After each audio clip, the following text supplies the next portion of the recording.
اراکین اسمبلی، اراکین قانون ساز کونسل، اراکین بلدیہ، سابق اراکین بلدیہ، صدر المعتمدین و سرگرم کارکنان مجلس اتحاد المسلمین، آج کے اجلاس کی خصوصیت اور آج کے اجلاس کی اہمیت کے بارے میں صدر صاحب نے تفصیلی طور پر آپ کے سامنے ساری باتوں کو رکھا ہے،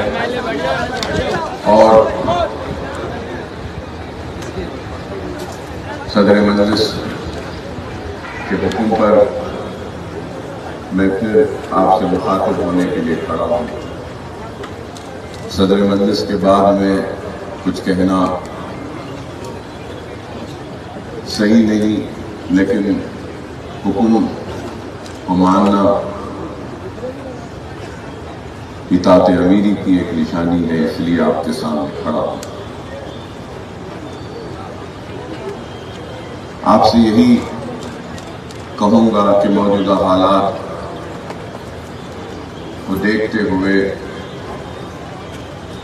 آپ کی ہماری سب کی یہ ذمہ داری ہے کہ ہم اپنے صفوں میں ایک مضبوط اتحاد کو پیدا کریں، اور نہ صرف اتحاد کو پیدا کریں بلکہ ان سازشوں کو، ان منصوبوں کو ناکام بنائیں جو سازشیں اس ملک کو، اس ملک کے رہنے بسنے والے شہریوں کو مذہب کے نام پر بانٹنا چاہتے ہیں اور ملک کو کمزور کرنا چاہتے ہیں۔ بے شک اس میں کوئی دو رائے نہیں کہ وقت ترمیمی بل 2025 مسلم وقف اور مسلمانوں کے اوقاف اور وقف کا معاملہ ہے، لیکن اس کے ساتھ ساتھ یہ مسئلہ آئین پر حملہ ہے، دستور کے خلاف ہے، اور دستوری حقوق کو سلب کرتا ہے، ختم کرتا ہے۔ اور آج ہم کو اس کو صرف مسلمانوں کے مسئلے کو کی نظر سے دیکھنا نہیں ہے، بلکہ آئین کو، دستور کو کمزور کرنے والے ان طاقتوں کو ہم کو ناکام بنانا ہے۔ اور اس مسئلے کو اس زاویے سے دیکھتے ہوئے ہر امن پسند شہری اور ہر وہ ہندوستانی جو اس دستور پر یقین رکھتا ہے اور دائرے دستور میں رہ کر اپنی جدوجہد کرتا ہے اور اس ملک کی ترقی و خوشحالی کی فکر کرتا ہے، ان سارے شہریوں کو ایک جگہ پر آ کر اس مسئلے کے لیے جدوجہد کرنی ہوگی، اور ایوان پارلیمنٹ میں جب یہ مسئلہ آیا تو اس مسئلے کی بھرپور مخالفت کی گئی۔ نہ صرف مخالفت کی گئی بلکہ قانون کے ایک ایک نقطے کو، ایک ایک سیکشن کو مؤثر بحث کے ذریعے اور دلائل کے ذریعے مجلس اتحاد المسلمین کے صدر و رکن پارلیمنٹ نقیب ملت بیرسٹر اسد الدین اویسی صاحب نے اپنی مدلل بحث کے ذریعے یہ بتایا کہ یہ قانون کس طریقے سے دستور کے خلاف ہے۔ تو آج اس قانونی جدوجہد کو ایوان پارلیمنٹ میں اگر ہم نے اپنے نمائندوں کے ذریعے اس مسئلے کو رکھا تو پھر اس کے بعد میں بے شک جمہوریت میں جس کی تعداد زیادہ ہوتی ہے وہ قانون کو پاس کر لیتا ہے اور اپنی تعداد کی طاقت کے ذریعے نریندر مودی کی حکومت نے اس قانون کو، اس بل کو بنانے کے لیے اپنی تعداد کا استعمال کیا اور اس امینڈمنٹ بل کو، ساری ترمیمات کو کامیابی کے ساتھ پاس کر لیا۔ اس کے بعد میں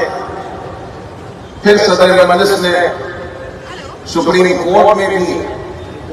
ایک قانونی جدوجہد کے لیے اپنی پٹیشن ڈالی۔ انشاءاللہ وہ بھی آئے گا، سپریم کورٹ میں ہیئرنگ کے لیے بحث ہوگی، وکلا اپنی بات کو رکھیں گے اور انشاءاللہ تعالی